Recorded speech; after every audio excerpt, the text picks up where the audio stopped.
So just checking, the audio quality was better yesterday, right? I did some changes to my network. Yes, yes. Yeah. Okay. Jai Baba. Ampar Meher Baba ki Jai. Let's start with the message. Shokti, over to you. Yes. Uh, Avatar Meher Baba ki Jai. Three of Meher Baba's favorite couplets of Hafiz, a mystical Persian poet. Befitting a fortunate slave, carry out every command of the master without any question of why and what. About what you hear from the master, never say it is wrong, because, my dear, the fault lies in your own incapacity to understand him. I am slave of the master who has released me from ignorance. Whatever my master does is of the highest benefit to all concerned. Hafiz. Avatar Meher Baba ki Jai. Ampar Meher Baba ki Jai. So let's go back to our journey. Um, we are. Why am I getting my voice loud? Yeah. Somebody's mic is on unmute, or maybe that's possible. Okay, Hello. okay. Yeah, better now, better.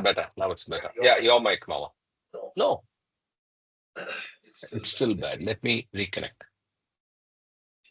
Just stay online. Let me.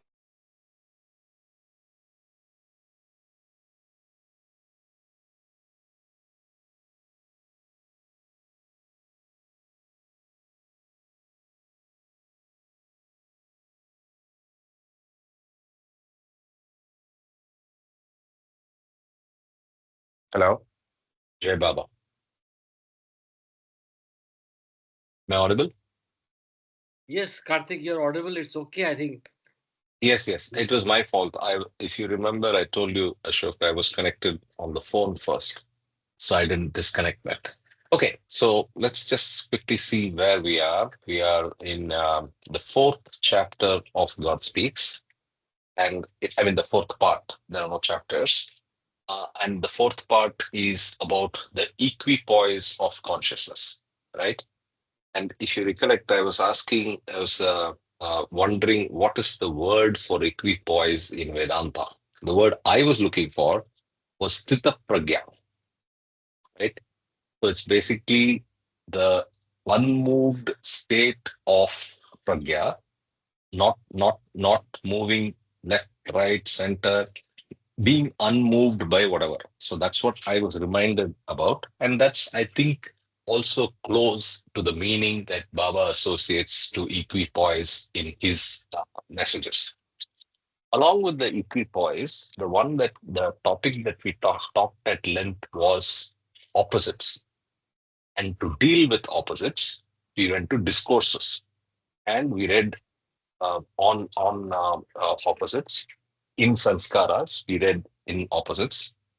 And even when we were reading last week, I was thinking that there are more examples of opposites, so much so that I'd like to say today that, like other key words that are important in discourses, which Baba associates greater importance than we know normally, words like adjustment, words like individualization, these have a life of their own in discourses and Baba literature. In the same way, today I think karma, we should add opposites. And I say that because what I did was I just was looking up all the is my oh sorry, I'm not sharing my screen. So all I did was I searched for all the references to the word opposites, and it's very beautiful. In fact, I read most of it, and I have picked three places that we should read today before we start, if that's okay with everybody. So the pages I picked were 28.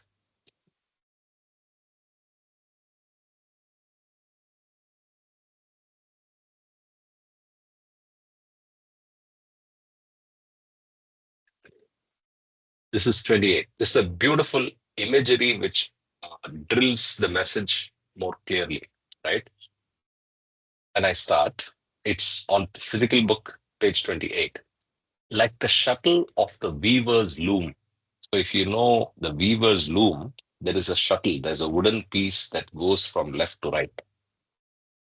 Like the shuttle of the weaver's loom, the human mind moves within two extremes, developing the warp and the woof of the cloth of life. The development of spiritual life is best represented not as a straight line, but as a zigzag course. Take the function of the two banks of a river. If there were no banks, the waters of the river would disperse, making it impossible for the river to reach its destination. In the same way, the life force would dissipate itself in endless and innumerable ways were it not confined between the two poles of the opposites. So, apart from the fact that opposites are important, it also acts as the boundary conditions for the experience of the soul. What is the extent of one boundary? Good. What is the extension of another boundary? Bad. What is the extent of one boundary? Suffering. What is the other boundary? Pleasure, and so on. So basically, I love this to remember this better, right? So after that, let's go to another one.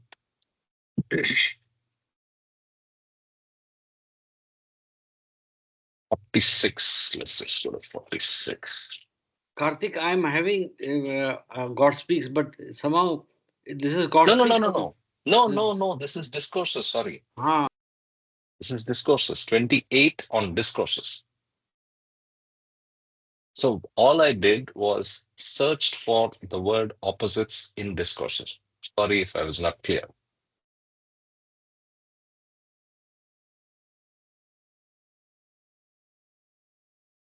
Okay. 56.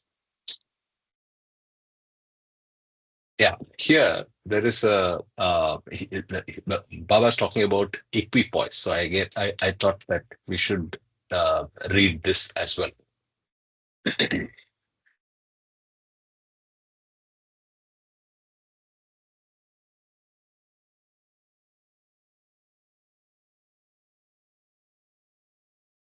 Yeah. So we understood the banks, we understood the weave and the the shuttle going between the left and the right in a weaver's loom. Now let's see what Baba says on stable poise or equipoise. Wanting is a state of disturbed equilibrium of mind. Beautiful. So wanting itself is just a disturbance of the equilibrium of mind, and non-wanting is a state of stable poise. The poise of non-wanting can only be maintained by an unceasing disentanglement from all stimuli, whether pleasant or painful, agreeable or disagreeable. So you're not getting away from stimuli. Stimuli will continue.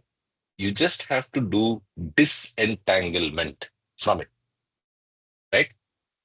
In order to remain unmoved by the joys and sorrows of this world, the mind must be completely detached from the external and internal stimuli. Not, not exposed, just detached. See it, but be unmoved. Sthita pragya, right? Then the last reference I have is 170. I hope I hope this is all yeah, relevant to what yeah, we it's relevant. I think the word disentanglement can be underlined. too late now. Yeah, I it's too don't late. know Yeah, why yeah. that is, yeah. But I was thinking of that too. Maybe you can do it later, but this is Later, my. later. I will. No, it's too late. I don't want to take everybody's time, but yeah. Yeah. That's exactly the reason. 72.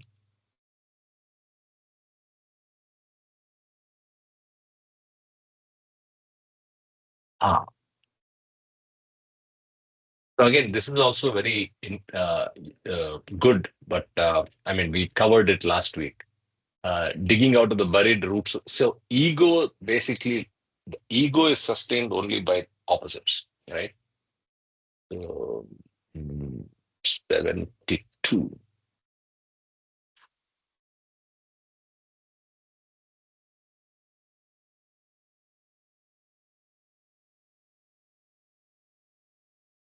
The digging out of the buried roots of the ego from the deeper layers of the subconscious and bringing them to the light of consciousness is one important part of the process of wiping out of the ego.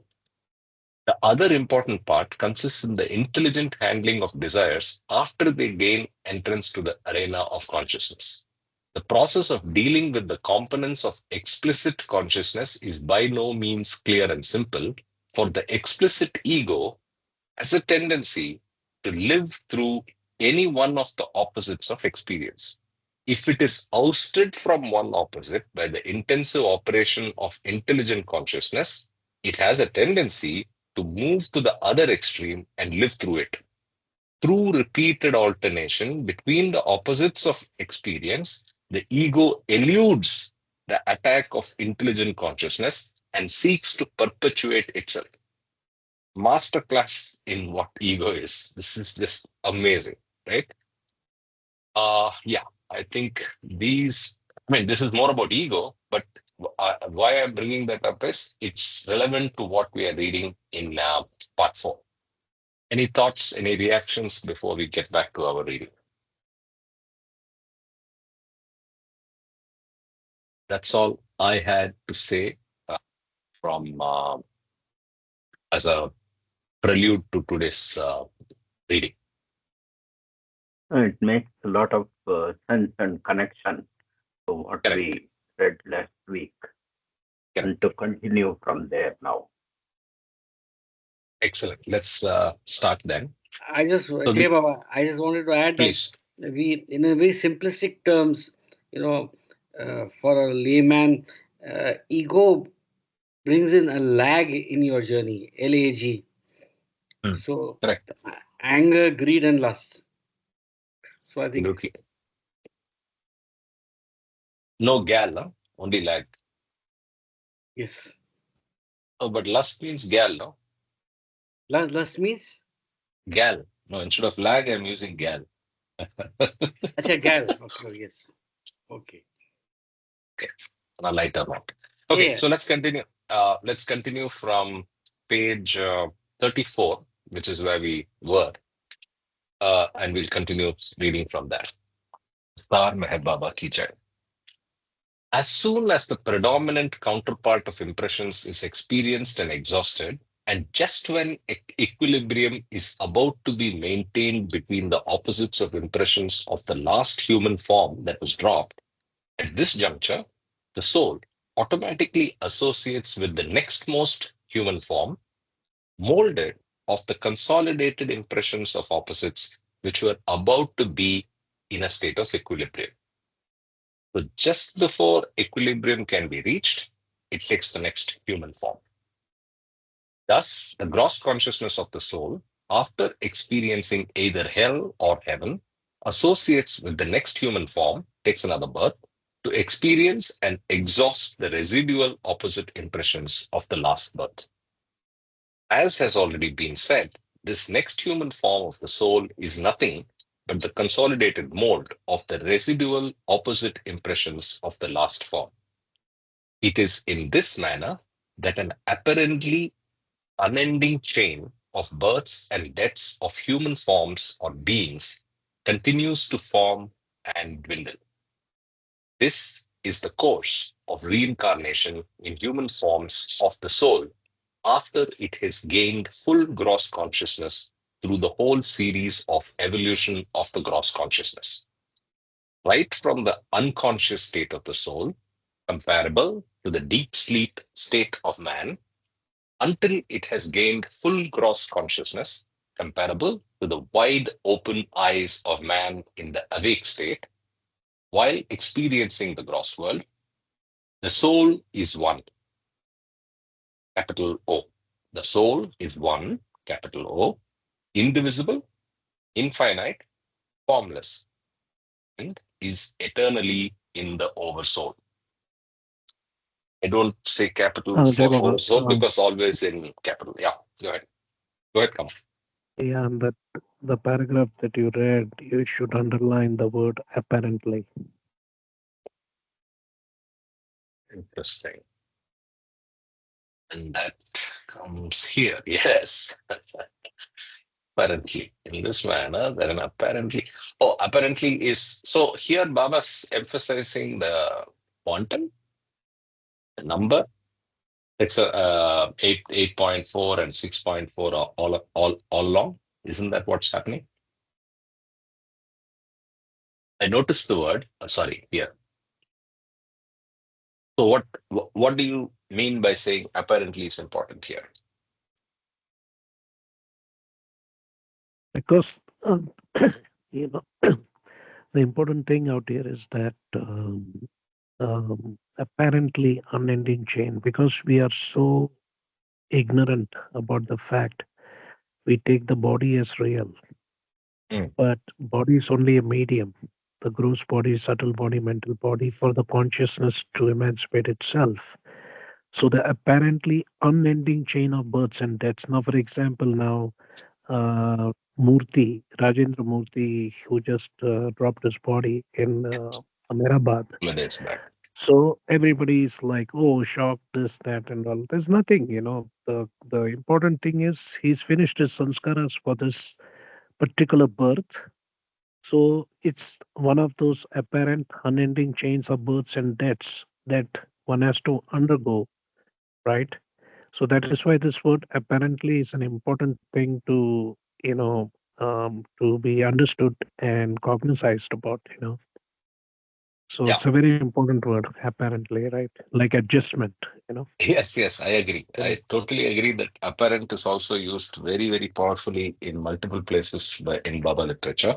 But in this instance, I feel that it is more to um, underline the fact, sorry, to emphasize the fact that what looks like it's an unending chain actually has an end in God realization.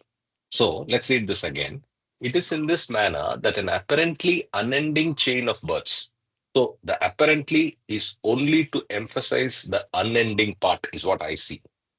But I mean, I agree with you that apparently is a oft used. Because there is nothing Yeah, like yeah, birth and death. There is yes, only it's only one apparent. birth and one death. And the word apparently unending chains of births and deaths is the veil, the ignorance that everybody goes through, thinking that, oh, there is birth and death. There is nothing like birth and death. We know that. It's only the birth of the mind and then the mononash, that is the reality, basically, which is also apparent, Jai Baba. Correct.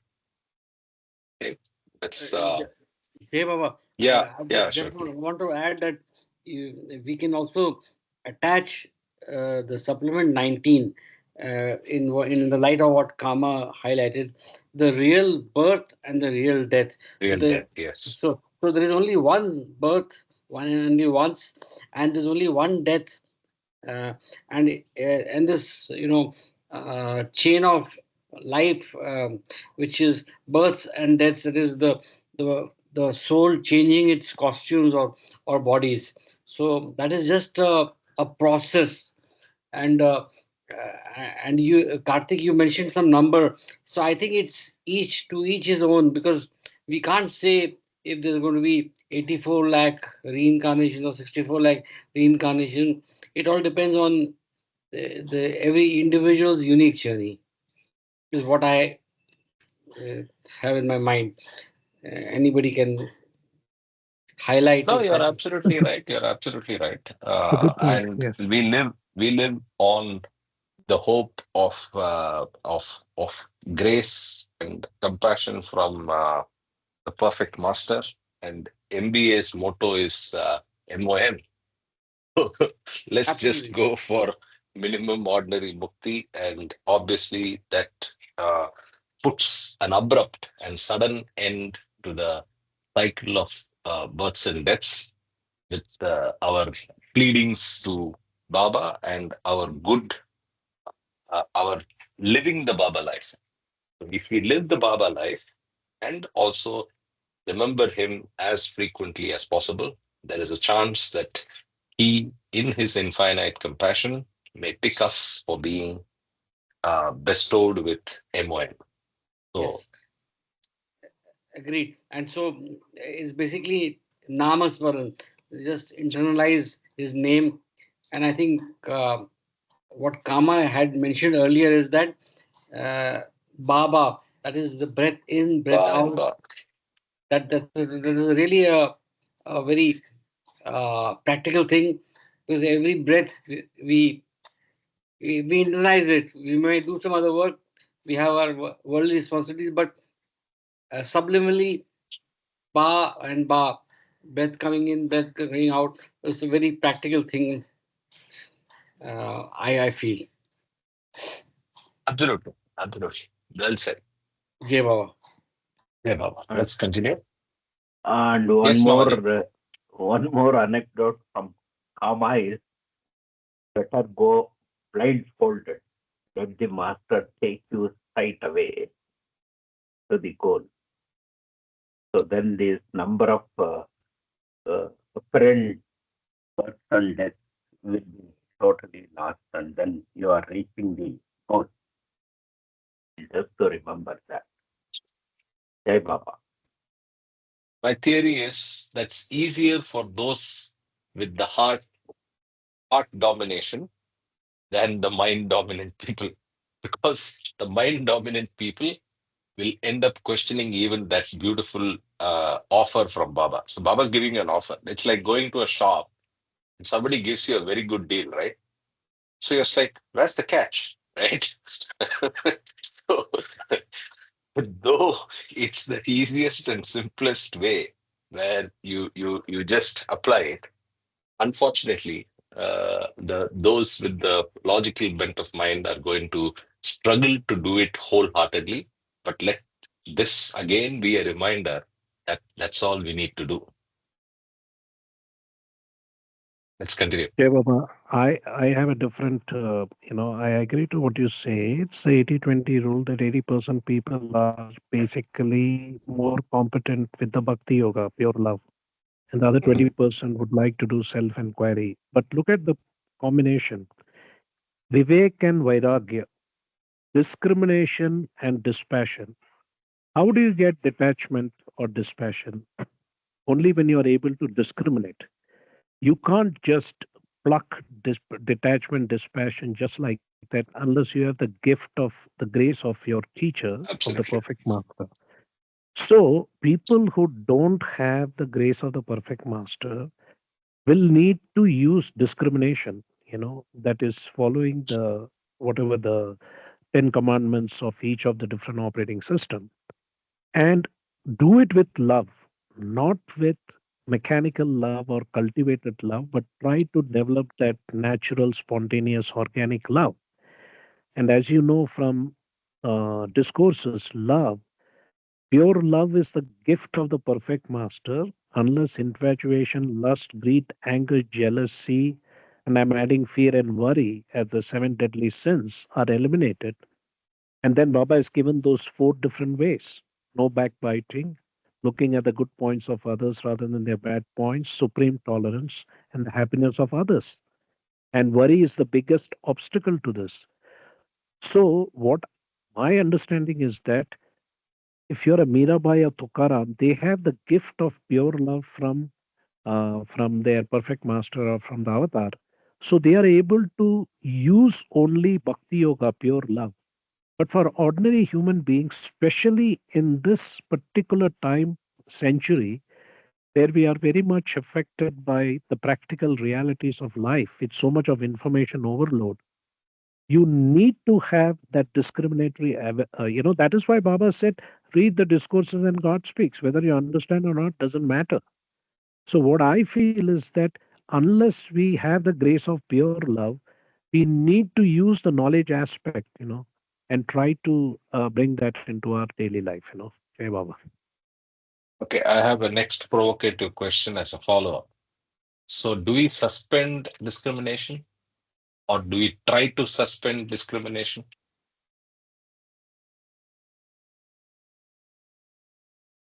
The discrimination comes in the way, right? because you're then getting into making choices, whatever, and judging, so on and so forth. So, should we just stop discrimination? So I'll give you another. As you were speaking, I was thinking of another one, right? So Lakshmi the cow, and Baba's also mentioned many other examples of his grace, where even in a subhuman form, you're able to get God realization. Now, what's happening in the subhuman form is the person or the soul may not have the gift of highest level of consciousness, and hence means also discrimination, right? So, should we just suspend discrimination and just go in? I mean, again, it's the gift of who are we to decide that it can happen? Like you said, it has to come with the grace of the master. But I think we should watch out for discrimination. What do you say? Kama?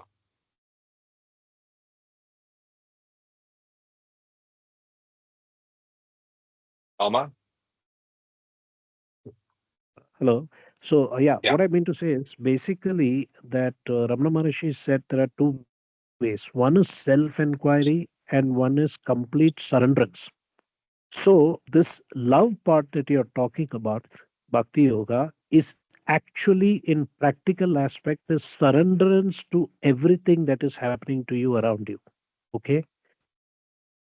You don't question anything. It is a best way to look at it is the just what we read, the three Hafiz sayings. Like I said, I'm now reading the three Hafiz sayings from an impersonal to a personal point of view. Befitting a fortunate slave, Kama, carry out every command of the Master, Avatar Meher Baba, eternal divine beloved Avatar Meher Baba, our innermost loving self, pure divine love. So, what you're doing is the love that you're talking about is the way one follows those three Hafiz sayings, complete surrenderance. Now that everybody, because we are all different personalities with different sanskaras, a different makeup, and we don't know what our prescript is. So that is why a lot of people have told me, yes, Kama, you're too much mind.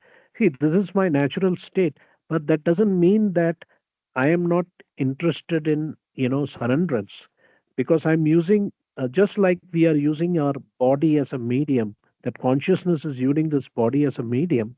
Some people are using God speaks and discourses to move closer to Baba, which is what we call as Vivek and Vairagya.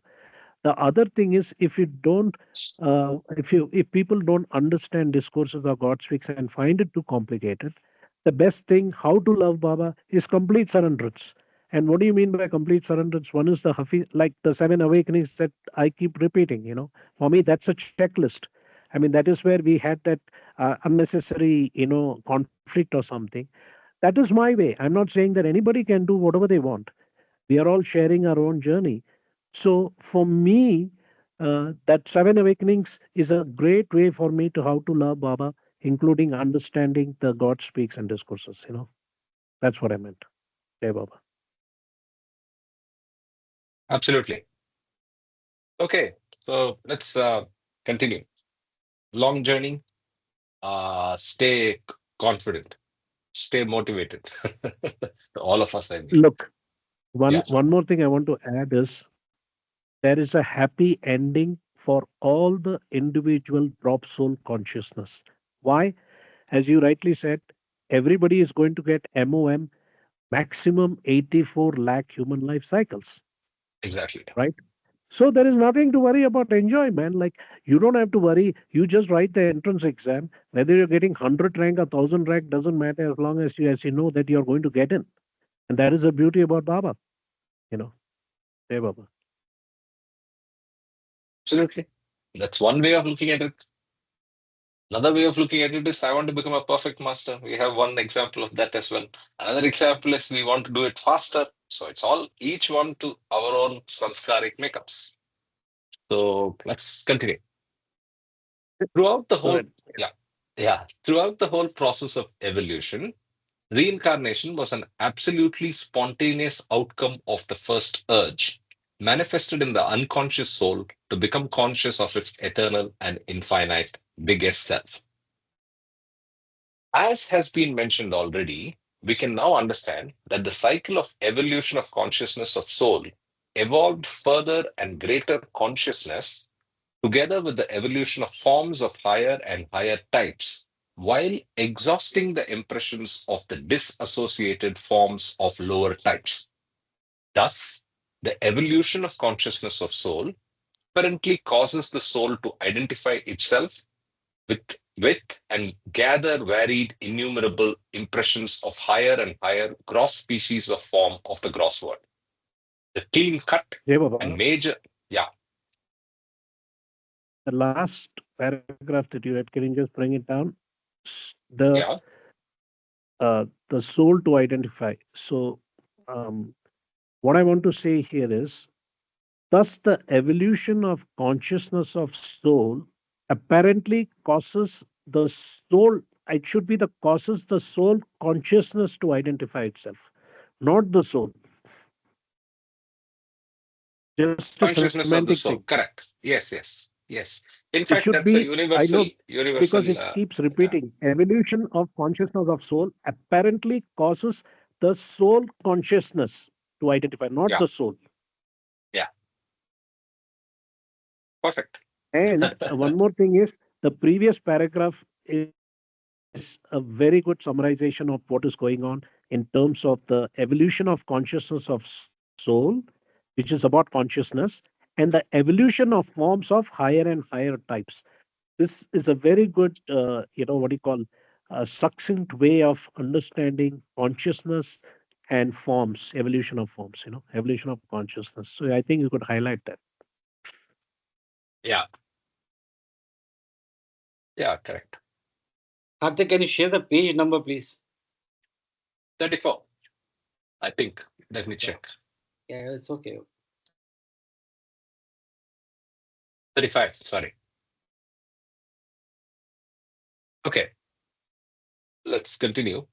The clean cut and major concrete gross forms after the most first seven major, most abstract gaseous and fluid forms with which the consciousness of the soul associated with every leap of greater and greater consciousness are separated by the seven leaps from stone to metal, from metal to vegetable, from vegetable to worm, from worm to fish, from fish to bird, from bird to animal, and lastly, from animal to human being. The most finite first impression of the first urge gave to the unconscious soul the most finite first consciousness. Gradually, varied impressions gained greater finite consciousness for the soul, and eventually, the evolution of consciousness was complete when the soul identified itself with the most first human form. In human form, the soul achieves full and complete consciousness. Therefore, the soul, having now gained full and complete consciousness in human form, does not need any more or any other higher forms to evolve consciousness. This consciousness is full and complete. Though the soul has gained full and complete consciousness, it is still not at all conscious of its biggest self as ONE, O capital, indivisible, eternal, and infinite, and does not experience infinite knowledge, power, and bliss. But it is only fully conscious of its identity with human form and its varied aspects and experiences the gross world in full. Jai The Baba, soul, yeah, Karthik, can you yeah, go back to the last page, the last three, four paragraphs? I want to point out something and I have a question. sure. Um, Again, a little bit higher. Uh, okay. Was gradually buried, gained, fed for this, eventually it was complete. What I want to understand is that paragraph, the most finite first impression of the first urge gave to the unconscious soul the most finite first consciousness. So here we know that the first impression leaded to the most finite first consciousness. Okay. Now, the second line is where it's gradually varied impressions gained greater finite consciousness for the soul. Okay, I was a little bit confused about the way the statement was made. So, does it mean that the impressions gained then leads to greater finite consciousness? Is that what it is saying? Gradually varied impressions gained greater finite consciousness when finally dead. Most finite, I'm just reading in my mind.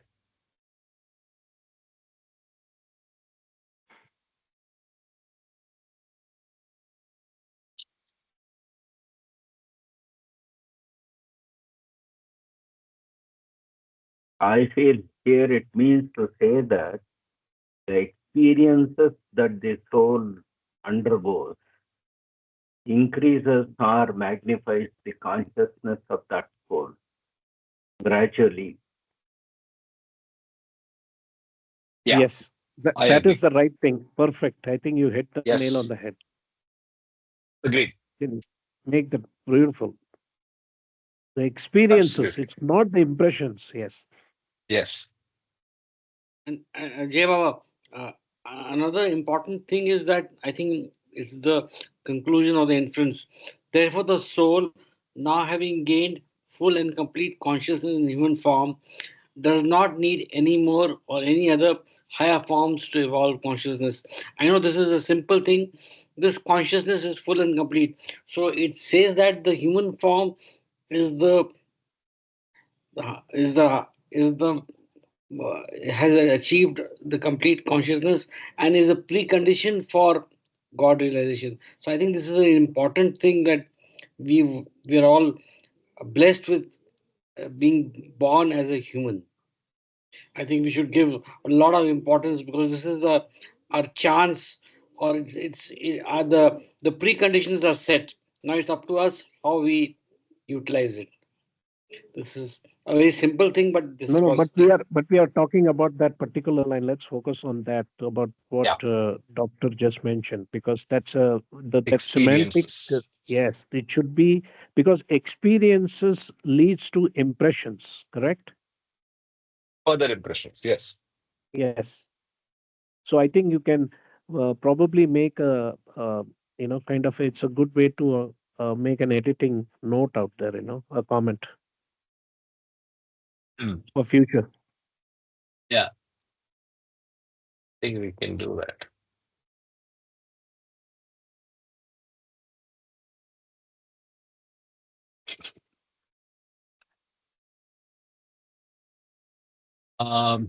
Yeah.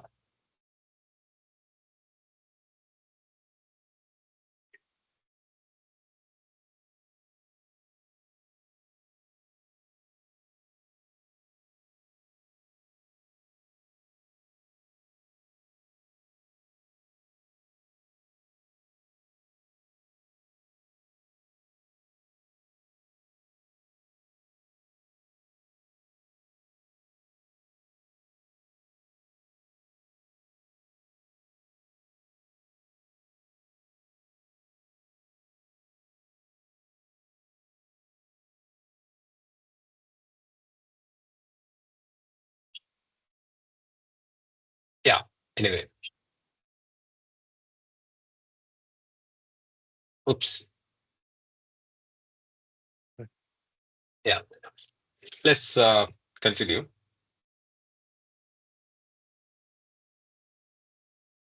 The soul, with full consciousness, is still unconscious of its original infinite state because of the unwanted, though necessary, burden of the gross impressions of the human form from which the consciousness of the soul disassociates as that form drops dead.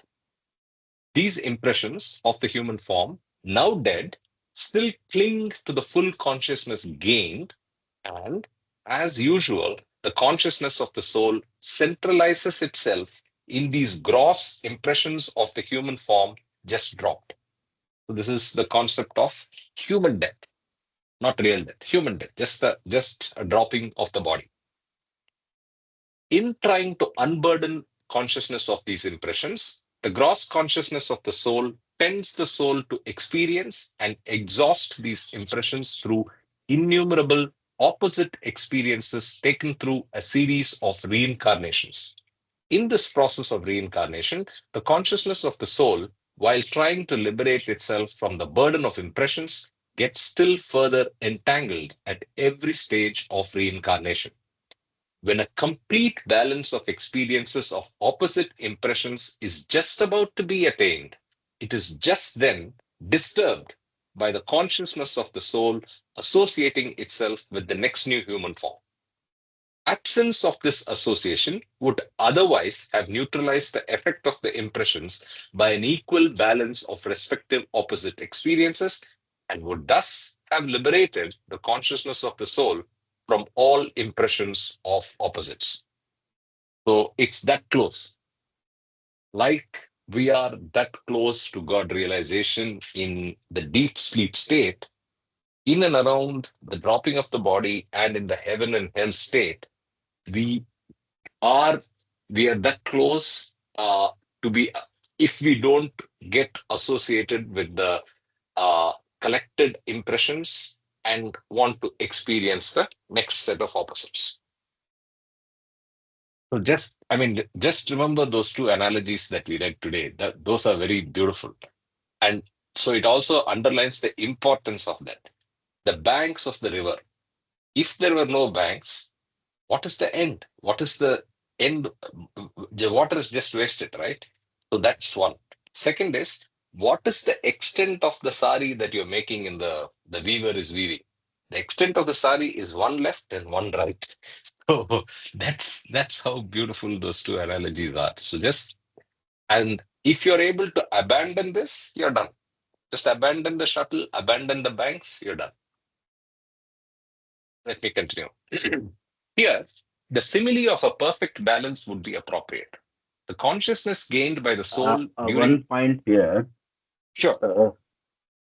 as per my understanding till now, Mhm. natural world was only a winding uh, a scenario of what all happened in the cross world. But here it is clearly mentioned that it's also a learning process, and we fail to learn, and so we go for another birth. Exactly. So if we can learn even in the astral world, we can end this process of unending birth and death. It looks like that. So, do you remember my disappointment and frustration about 4 classes back? 4 sessions back, I was in deep disappointment. And this was exactly that situation. So, academically, what you have gained in the body, academically, we understand that all this is illusory, all of that, right? But in the astral, we suspend that again and then want to experience another opposite. Yes. It's frustrating, disappointing, but that's the nature of the beast. We have to go through this. So you might think now that, hey, I know all this. So when I am going to drop my body, I will not try to go towards experience of the opposites, right?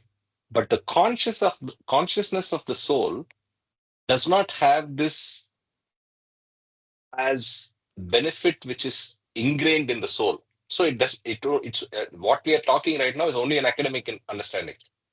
So we end up falling for the opposite, is my understanding. Yes, we So need one to of learn at each level.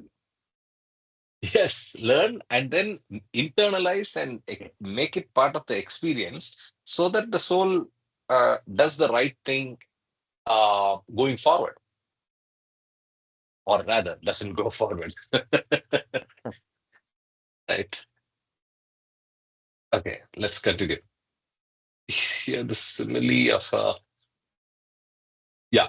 Here the simile of a perfect balance would be appropriate.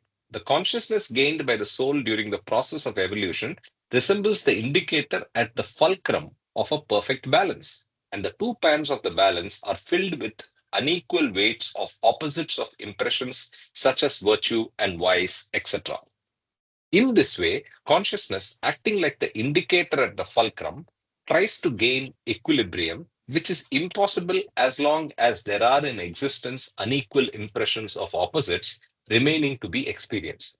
It is therefore that the gross consciousness of the soul constantly seeks to experience the predominant opposite impressions in order to gain a total equilibrium of the impressions of opposites. But the tragedy is this, that as soon as the gross consciousness of the soul tends to reach the 0 point of equilibrium by gradually experiencing the predominant opposite impressions, it so happens that the consciousness of the soul invariably gets too engrossed in experiencing the predominant opposite impressions and experiences them or exhausts them to such a degree that this predominant opposite impressions are now reduced, that is, through experience, to such a level that these impressions, which were overbalanced by the original predominant opposite impressions, now become predominant. And a great disturbance of balance or equipoise occurs. Wherefore, consciousness, acting like the indicator at the fulcrum, swings or switches in just the opposite direction of its original experience.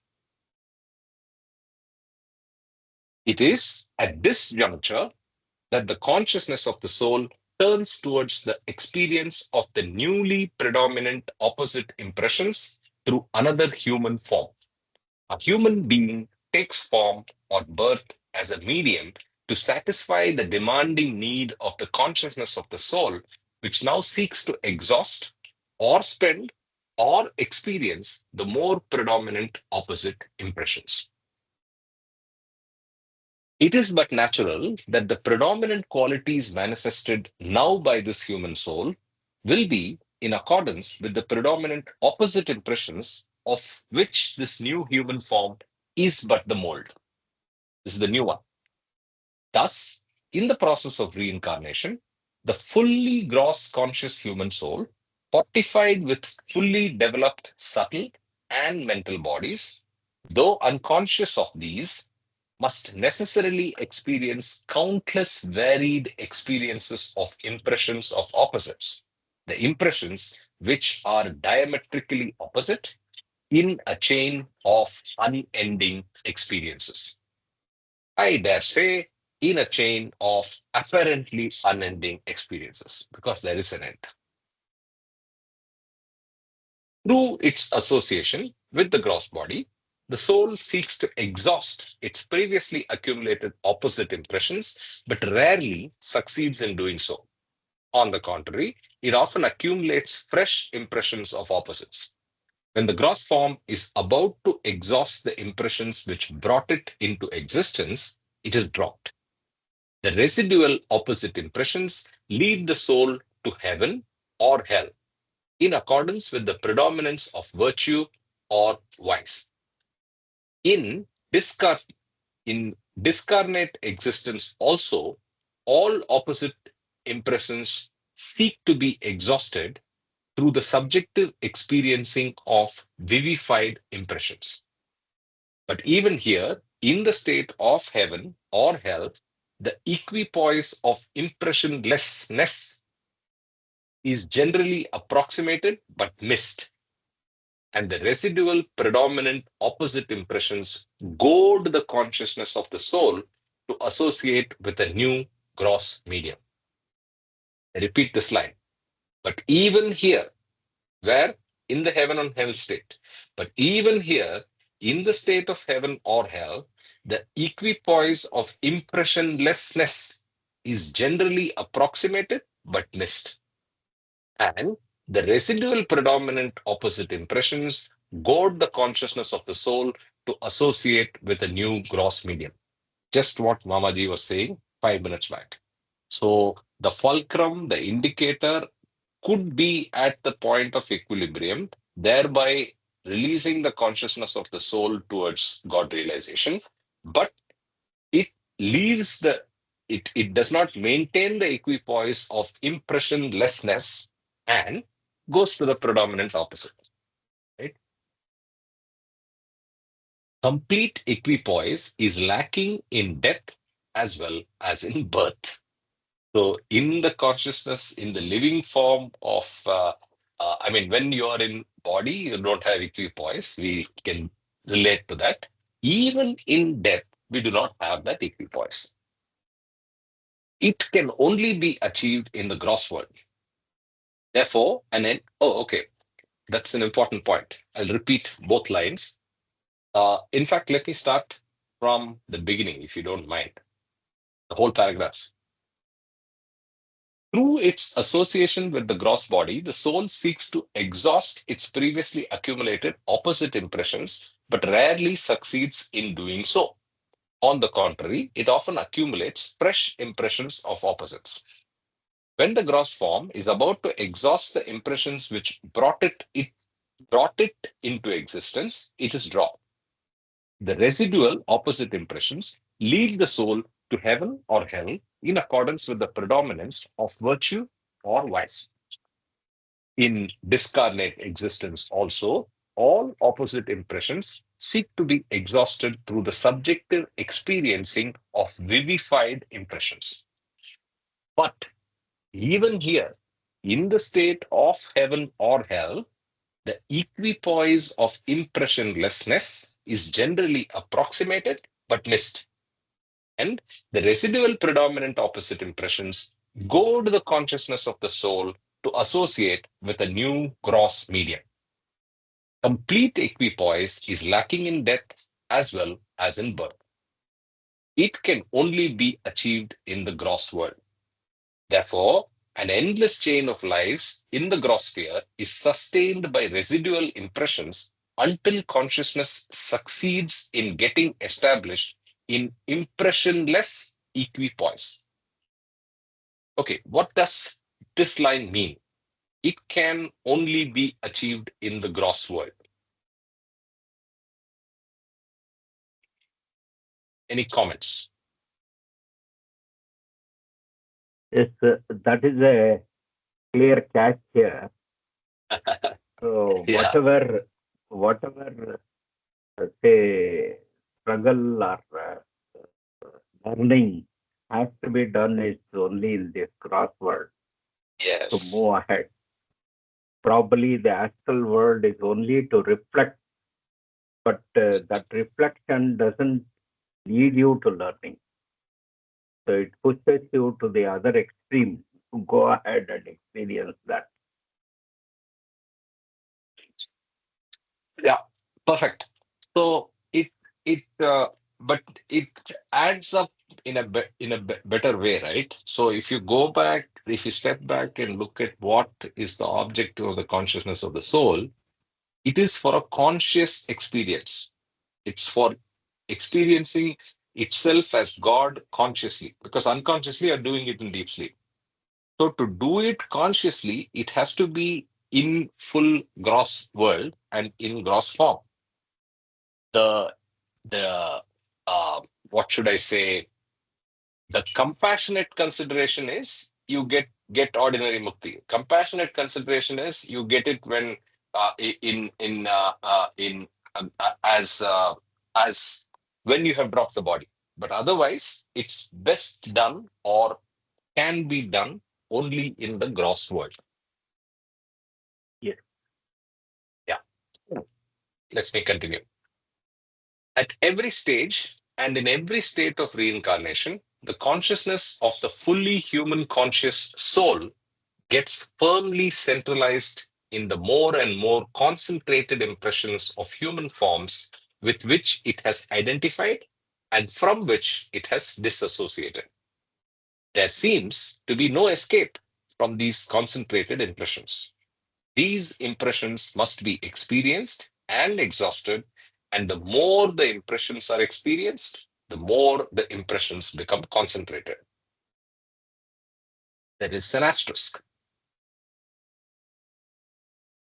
Knowing that creation is not an accident and that it has a deeper meaning than is apparent to the eye, but again, the seers of all ages have time and again drawn the attention of the world to the fact that although for a certain period of his life on this planet, man may identify himself exclusively with the life of the senses, his transcendental destiny is God realization.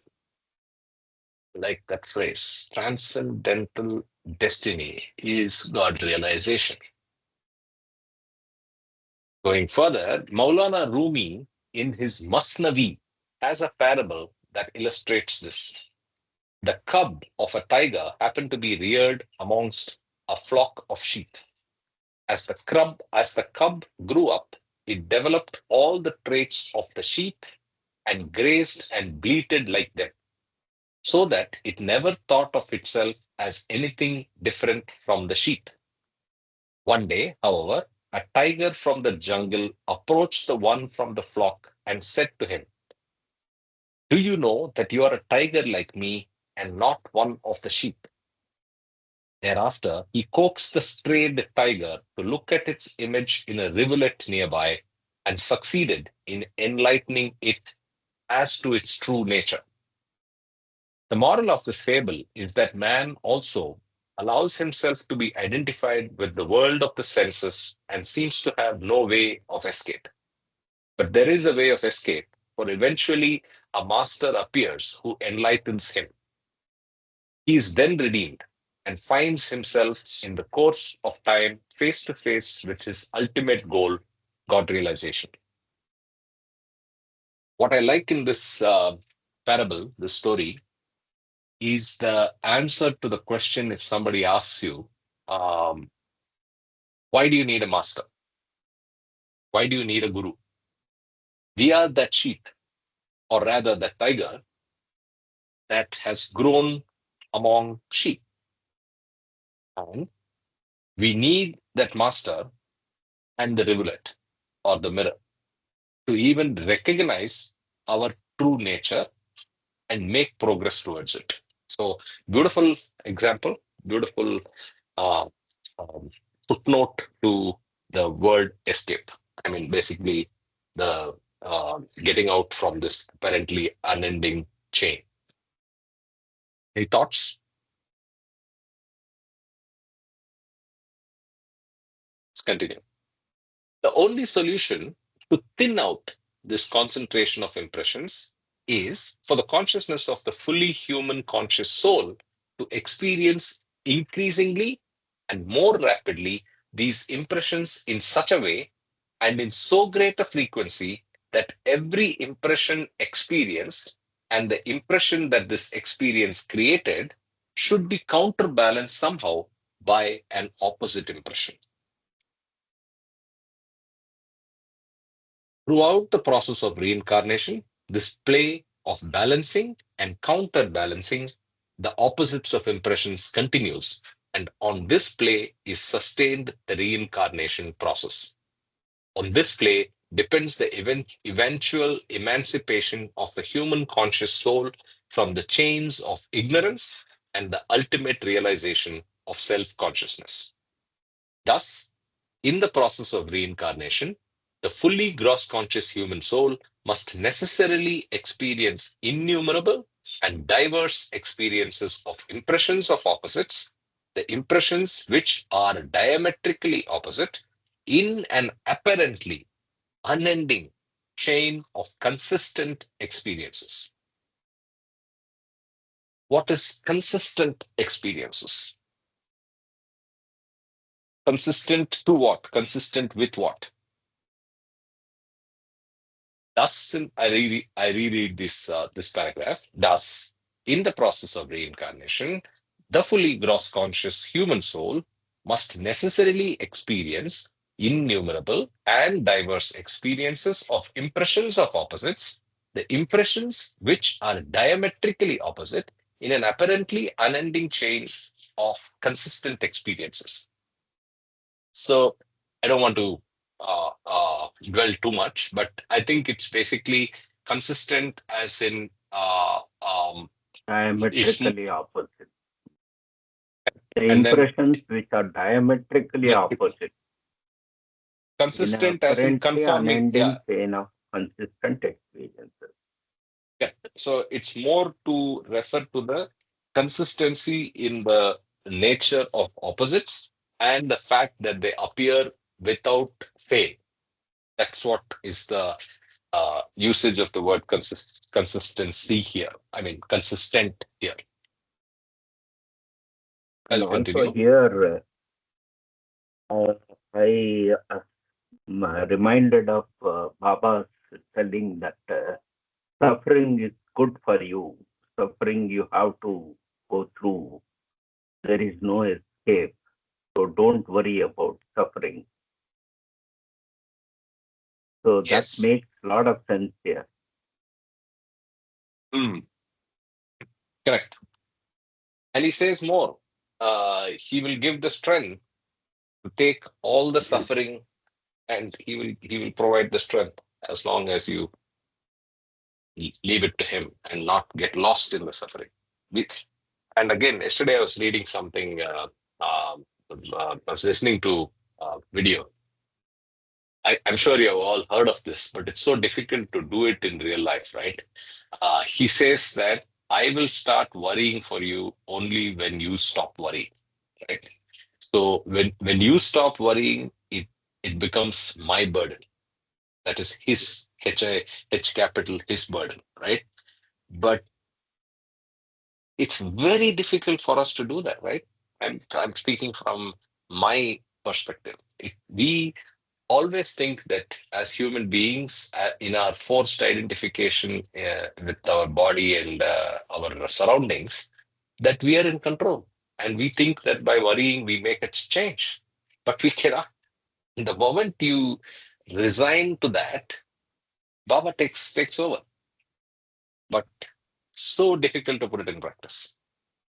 I mean, for me, I hope others have a better experience. Jay Baba, if I may add, the seven of the seven realities, the seventh part. Uh, Allow me to just read it because I think it's relevant here.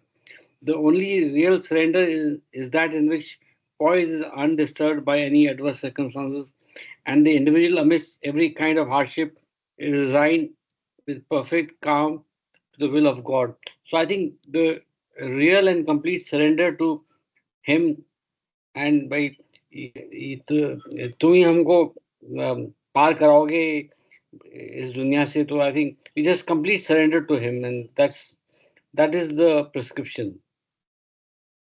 Absolutely. Very good. Very appropriate.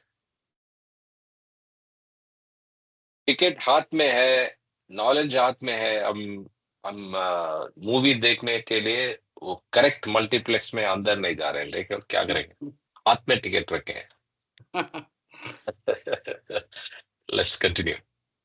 Therefore, while the gross conscious human soul, which is now fully conscious, undergoes the experience of opposites in the gross world, the consciousness of the soul has to identify or reincarnate itself a number of times as a male, then as a female, and vice versa, in varied castes, creeds, nationalities, colors, and in different places.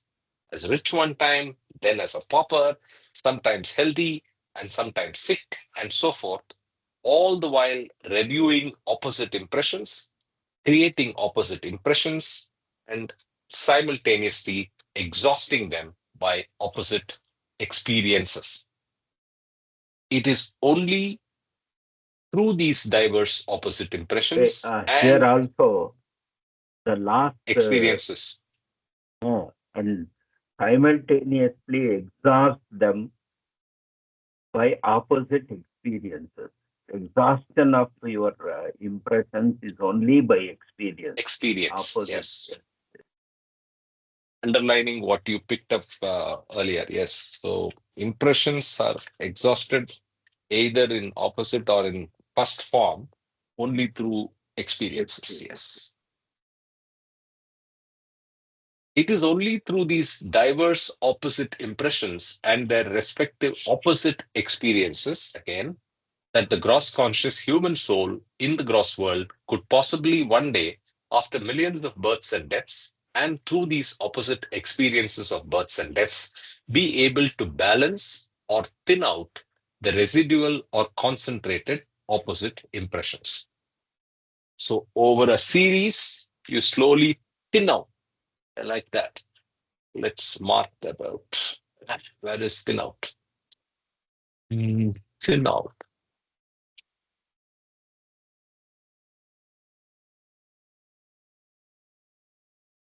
There is a we have to tend towards the sum zero, or the the equal and opposite experiences and impressions, where all the sanskaras balance out and become zero. perfect. It is this, okay, before that, the footnote, Mir Taki. I think this is Persian. Sarapa arzu hone ne banda. No, this is, I think, Urdu.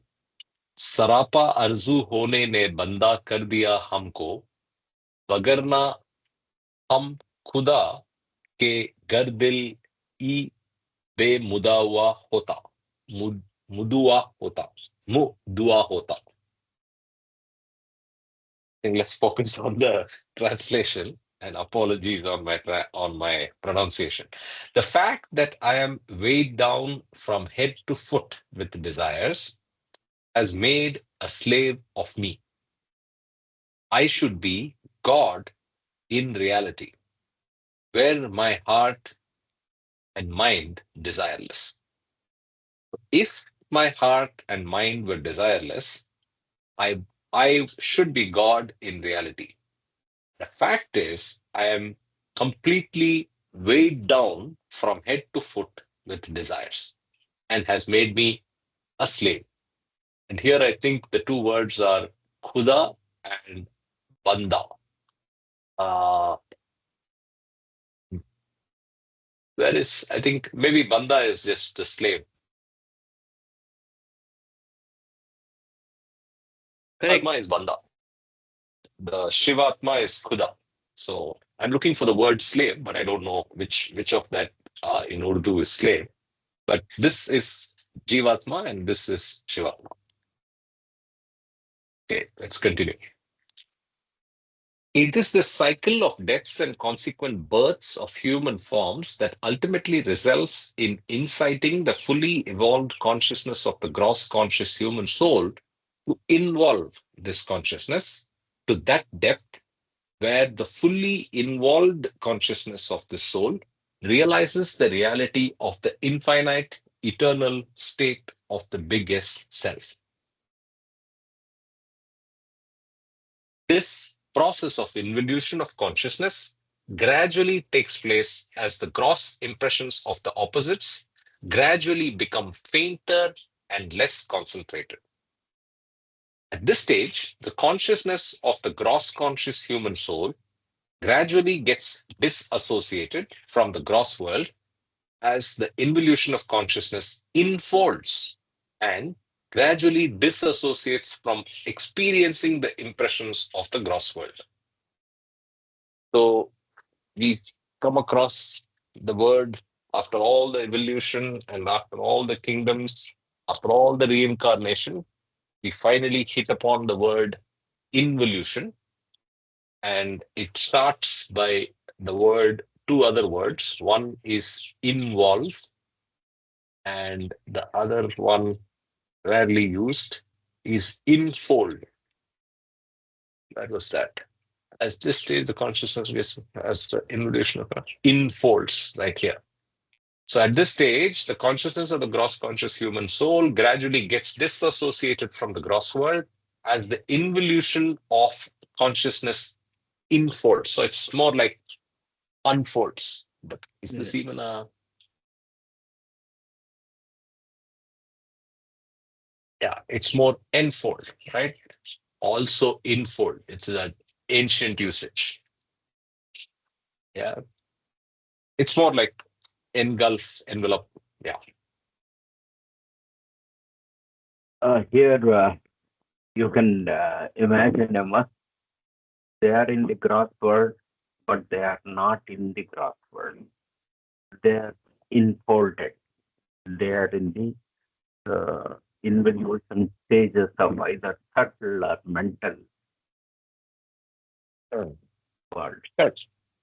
That's one of the states, but Yes, everything in the involution is infolding. One yes. marked case is the case of the must, a clear No, case rather. that's why that is the progress from the grass world. We are in the grass world. We have to be in the grass world itself, but we need to move ahead infolding ourselves. Yes, Yes, I think we should use this word more, infold.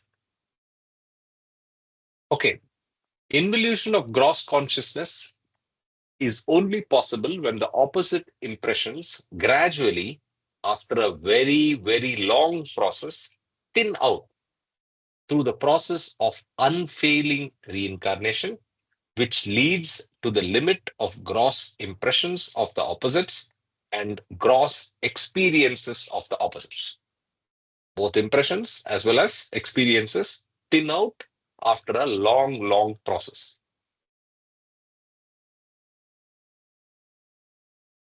Okay, that brings us to the end of part 4.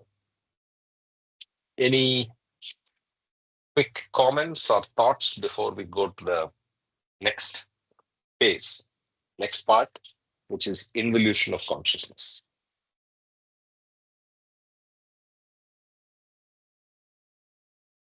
every reading makes uh, some progress. Same thing Yes, you read, you understand better, you interconnect quite well than what you had done earlier. So that's the advantage of the group reading also. very true, very true. And I think every time you learn a new aspect, and then it is so, what should I say? It's so capable of diffusion. It's so difficult to grasp. It's that what seems as something that you have understood and gained as small k knowledge, you lose very soon. And questions are posed again in your mind the next time you encounter it. But every time you read, there is something new that you pick up for sure. Yes. Yeah, yeah. So let's continue with the to the next part. Um, how much time do we have? Yeah, we have quite a bit of time. Let's continue. Part 5: the planes. Involution of liberating consciousness.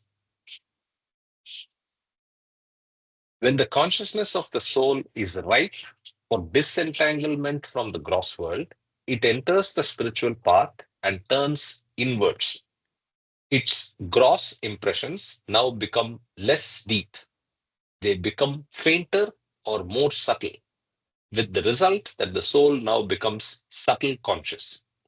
This is the first step in the evolution of consciousness, which is striving for liberation from the burden of impressions.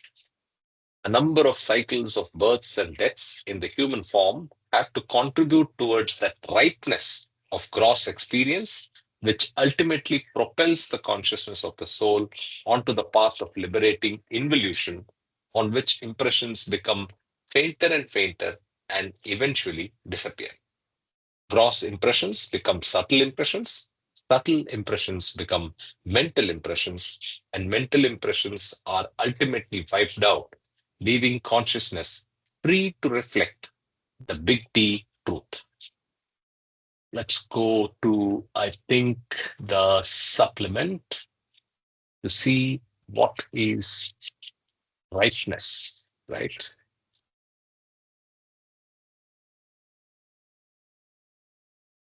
Impression consciousness.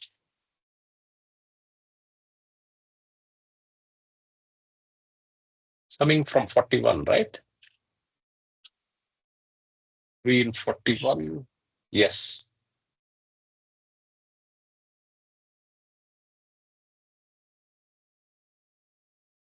Practical mysticism. So let's read this. Approach to truth is individual. I'm reading from the supplement now. Approach to truth is individual. There is no general rule or method applicable to all who aspire to realize God. Every man must work out his own salvation and must choose his own method, although his choice is mostly determined by the total effect of the mind impressions, sanskaras, acquired in previous lives. He should be guided by the creed of his conscience and follow the method that best suits his spiritual tendency, his physical aptitude, and his external circumstances. Big T truth is big O one, truth is one, but the approach to it is essentially individual. The Sufis say there are as many ways to God as there are souls of men. Avvuruku illillahi Hannufusi Bani Adam. Adam again is a reference to Shivatma. So, as many souls, so many ways to Allah. Jamal e Fivrat ke lakh partao, Kubul partao ki lakh shakij, hij. Tariki irfaj, Maij kiya batauj. यह रह किसकी वाह राह किसकी. Nature's beauty has thousands of facets for which there are thousands of ways and means of acceptance, understanding. In the path of gnosis, who can determine which particular mode or mood is earmarked for a given individual? So lakh. So it's actually lakh twice. So instead of thousands, it's actually hundreds of thousands. Jamali फिवरत के लाख परताओ, कुबूल परताओ की लाख शकीज, तारीख की इरफाज मैज किया बताओज, यह राह किसकी, वह राह किसकी. Apologies again if I mispronounced anything. Let's see what is renunciation next. When a pilgrim, and by pilgrim we mean here aspirant or disciple, feels drawn to renunciation, it means that the spirit of renunciation was already latent in him. This readiness results from the swinging of the terrible pendulum from pain to pleasure and pleasure to pain in the countless forms of evolution and in the countless entrances and exits through the doors of births and death experienced during the incarnation. Because the spirit of renunciation is latent, it needs only some exciting cause to bring it to the surface. And it is only when it comes to the surface that we are able to see the power and nature of the latent spirit. If the latent spirit is simply a spiritual indigestion from a temporary surfeit of pain, combined with a mild desire for something more pleasant, the overt renunciation will be only of a fleeting and feeble kind, a mere temporary escape from unpleasantness. At its best, however, this latent spirit is a secret pact of aggression between an incurable disgust for the world and an ardent and burning thirst for God. So, this latency, if it is temporary, it is the Smashana Vairagya. It's basically a temporary, escape, a temporary escape, and it takes you towards God, but it's temporary and not rooted in solid conviction, right? When it comes to the surface, it shows itself as an invincible determination to marshal the entire being to the attainment of victory over the lower self and to reject everything that is irrelevant to this great and terrible struggle. Note this word, reject. It means that such a pilgrim casts aside irrelevancies. We might call renunciation the fruit of the flower of spiritual longing, fertilized by the pollen of disgust for the futility of endless births and deaths. Once renunciation expresses itself, there are many ways of looking at it, of which the simplest is to divide it into two main types, internal and external. This is also handled in discourses. External renunciation means giving up completely all worldly delights and physical detachments to material things. In the early stages, this renunciation is helpful to the extent to which it leads to internal renunciation and preoccupation with God.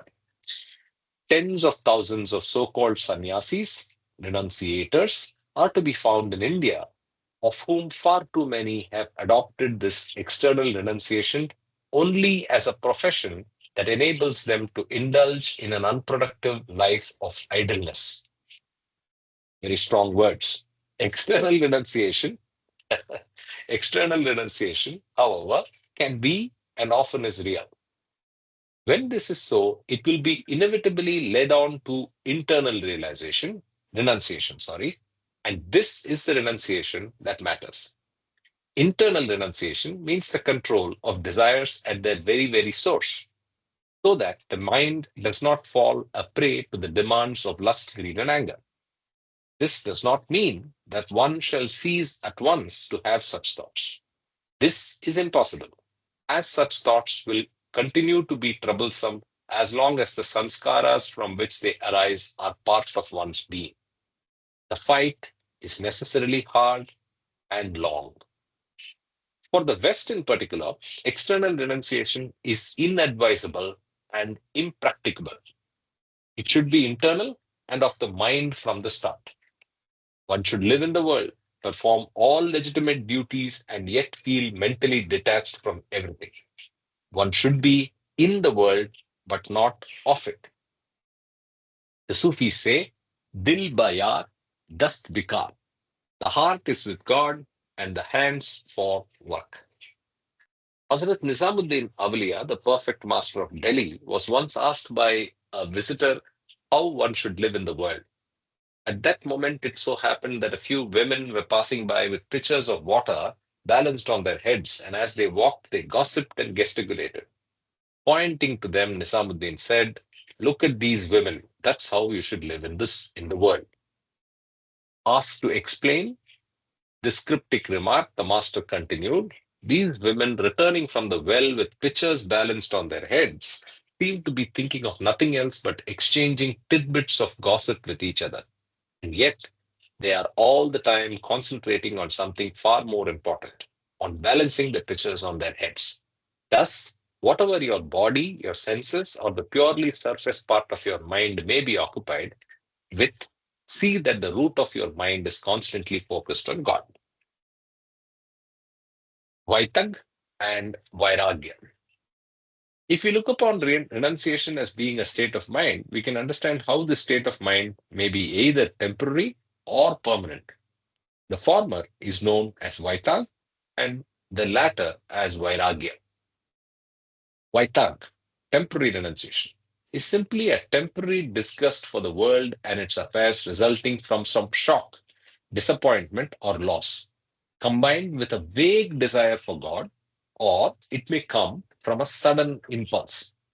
In Vaitag or Vaitag, I don't know, in Vaitag, the mind turns away from the world and takes to godly ways. But this attitude is not lasting, and the mind returns to its old ways as soon as circumstances alter or as soon as the impulse dies down.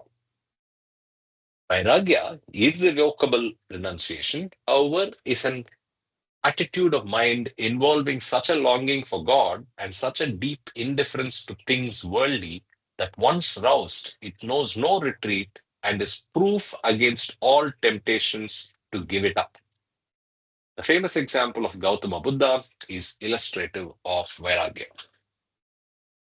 We've already explained that renunciation is the overt expression of a latent desire for union with God, combined with a latent spirit of disgust for the world, and we used an analogy of flower, pollen, and fruit. As far as fertilization is concerned, the flower and the pollen by themselves are helpless, for the two can be brought together by some outside agency such as the wind, the bee, or the insect. Whether or not fertilization takes place in nature may depend upon so many thousands of unknown factors that modern science gives up trying to predict it and labels it chance.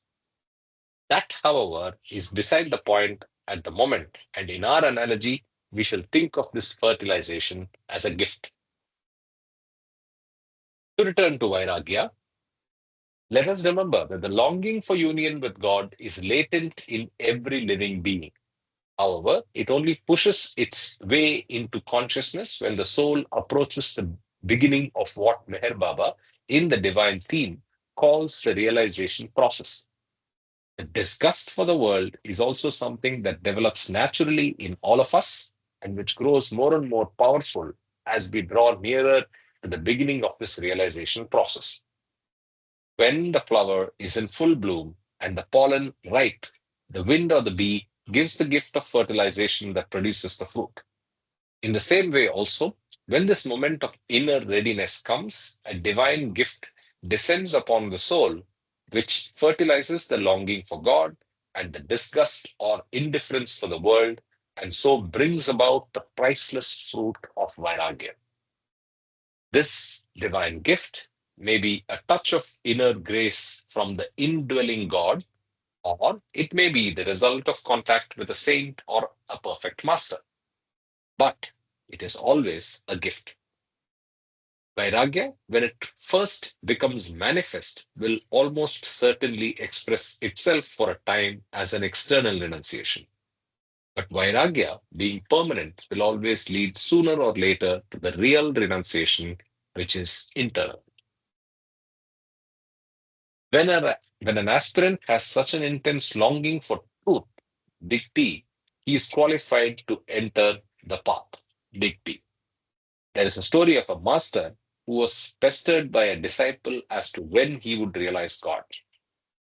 Once, when they went to bathe in a river, the master held the aspirant underwater for a few moments. When the disciple was on the verge of suffocation, the master pulled him out and asked what he had thought of and longed for most while under the water. The aspirant replied, air. Master explained that when the disciple had just an intenser longing for God, then realization would come. Maulana Rumi says, Ab kamju tishnigi avar bidast. Call out for water less, but create thirst for it more. Longing. So basically, create more longing.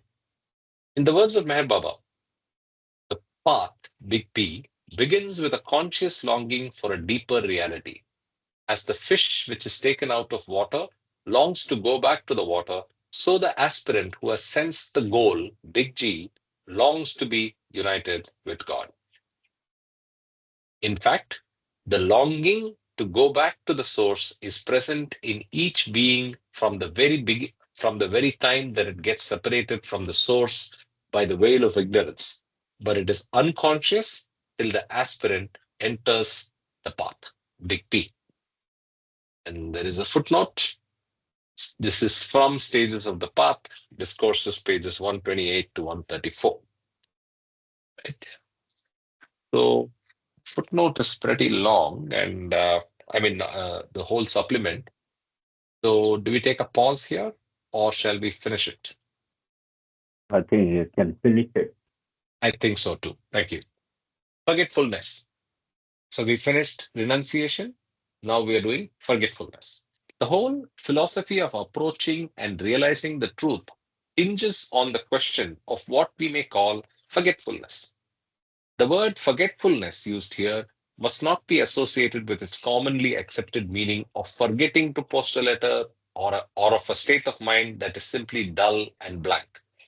Forgetfulness, in this special sense, is an attitude of mind that develops gradually into spiritual experience.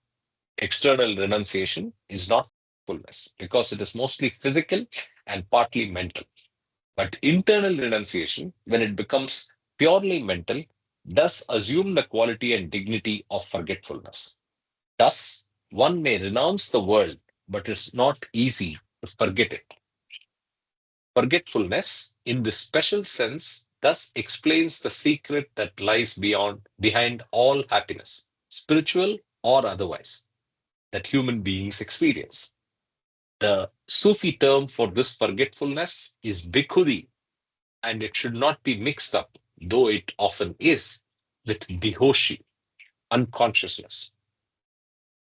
The difference between forgetfulness and unconsciousness is important, and a few examples of types of unconsciousness will help to make it clear. To begin with, one must remember that forgetfulness is the partial or total detachment of the mind from the physical world, and unconsciousness, the partial or total deadening of the mind to the physical world. The former gives rise to various degrees of spiritual ecstasy, and the latter to various degrees of cessation of pleasure and pain. So, one is detachment of the mind from the physical world, that is forgetfulness, and unconsciousness is deadening the mind to the physical world. The former gives rise to various degrees of spiritual ecstasy. So, detachment gives you various levels of spiritual ecstasy. And if you deaden yourself to the world, the behoshi, you get various degrees of cessation of pleasure and pain. Let us then look at one or two examples of unconsciousness. In perfect health, one does not bother about the functioning of a vital organ like the heart. This means that one forgets that this organ is beating ceaselessly and perfectly in the human body for the maintenance of life and health. If, however, there is a disturbance in the cardiac rhythm, there is immediate discomfort, and if there is a cardiac infarct, there is immediate precordial pain. In either case, one is reminded that one has a heart. The sensation of discomfort or pain, though it arises from the heart, is felt only because of the functioning of the mind. The more the mind is directed to the heart, the more the discomfort or pain is felt. When pain reaches its climax, unconsciousness may supervene, break in the threads of consciousness that enables one to forget the pain. But this is unconsciousness and not forgetfulness in its spiritual sense. A surgeon, by performing a prefrontal leucotomy, can interfere with some of the nervous pathways that serve this focusing of the mind on the intractable pain of some incurable disease like cancer. After this operation, the pain is still there, but the patient ceases to direct his mind towards it, and so ceases to bother about it. This again is a partial unconsciousness brought about by purely physical means and not true forgetfulness in its spiritual sense. Sleep is a state of unconsciousness that affords a temporary respite from the wear and tear of life, but sleep is not true forgetfulness in its spiritual sense. Second.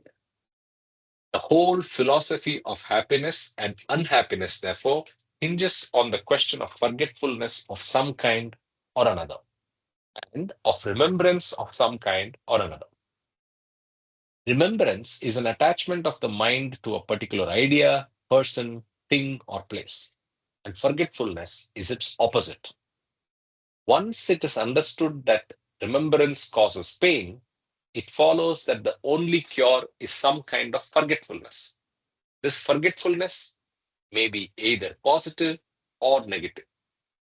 The positive forgetfulness is one in which the mind remains aware of external stimuli but refuses to react to them. The negative forgetfulness is either mere unconsciousness, stopping of the mind as in sound sleep, or an acceleration of it as in madness, which has been defined as a way of avoiding the memory of suffering. Either sleep or madness may be artificially induced in various degrees by the use of intoxicants or drugs. But this also is a negative way of overcoming remembrance. Positive forgetfulness, then, is the cure, and its steady cultivation develops in man that balance of mind which enables him to express such noble traits as charity, forgiveness, tolerance, selflessness, and service to others. One who is not equipped with this positive forgetfulness becomes a barometer of his surroundings. His poise is disturbed by the slightest whisper of praise or flattery and by the faintest suggestion of slander or criticism. His mind is like a slender reed swayed by the lightest breeze of emotion. Such a man is perpetually at war with himself and knows no peace. In the exercise of this positive forgetfulness, not only is non reaction to adverse circumstances essential, but also non reaction to favorable and pleasurable circumstances. Of these two, the latter is the harder and is less often described, although it matters just as much, which is the equipoise part. Positive forgetfulness, although it lies at the very root of happiness, is by no means easy to acquire. Once a man attains this state of mind, however, he rises above pain and pleasure. He is master of himself. This forgetfulness, to be fully effective for the spiritual life, must become permanent. And such permanence is only acquired through constant practice during many lives. Some people, as a result of efforts towards forgetfulness in past lives, get spontaneous and temporary flashes of it in a later life. And it is such people who give to the world the best in poetry, art, and philosophy, and who make the greatest discoveries in science. In such moments of true forgetfulness, there is a mental detachment from all material surroundings in which the poet allows his imagination to soar. An artist, when he gives form to an ideal in which he completely forgets himself and all irrelevant surroundings, creates a masterpiece. The best of philosophy is uttered when a man surveys the problem of life without reference to the ups and downs of his purely personal circumstances. And some of the greatest scientific discoveries have been made in the same frame of mind. Such manifestations of genuine spontaneity of forgetfulness are very rare indeed. And although it is said that poets, artists, and philosophers are born and not made, these fleeting phases of real forgetfulness are the result of efforts made in past lives. In an attempt to make life bearable, some people develop a feeble kind of stoicism, a sort of who cares anyway outlook, and others plunge recklessly into Epicurism. The former is the apathetic acceptance of defeat, and the latter, the effort to forget defeat in the arms of pleasure. Neither is true forgetfulness, but when a man acquires the true forgetfulness, he enters the spiritual kingdom and passes through different degrees of forgetfulness until the big G goal is reached. Meher Baba tells us, forgetfulness of the world makes one a pilgrim, Rarab, Sadak. Forgetfulness of the next world makes one a saint. Forgetfulness of self, smallest self, means realization, bigger realization. And forgetfulness of forgetfulness is perfection. This is very, very interesting. The progression of forgetfulness. So, the last few paragraphs that we read, renunciation followed by forgetfulness, I think deserves more work. And I request some homework for all of you. Maybe reread this and then we can discuss in the coming week. And if required, we can reread renunciation and forgetfulness, because to me Last you. this.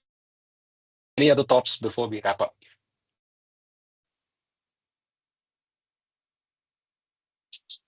You're on mute, G. Jai Baba ji. No, Nom G. Jai Baba Ji. So, what is the summary of today? How do we apply to our lives? So, just think about Baba and do the right thing. We don't get attached to things around us, and that can shorten the number of lifetimes we come back to get mukti and be one with Baba. I- Is there any more?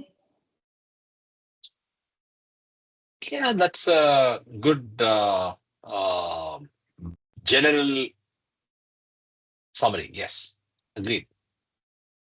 Any more people want to add? Yes. Any others?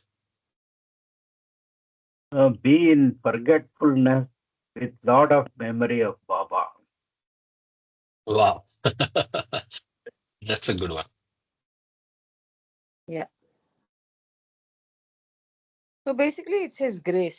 He's just trying to explain to us that this is the syllabus you have to cover. The cheat sheet is just remember me.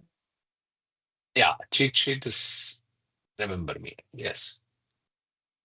Okay, that's good. Okay.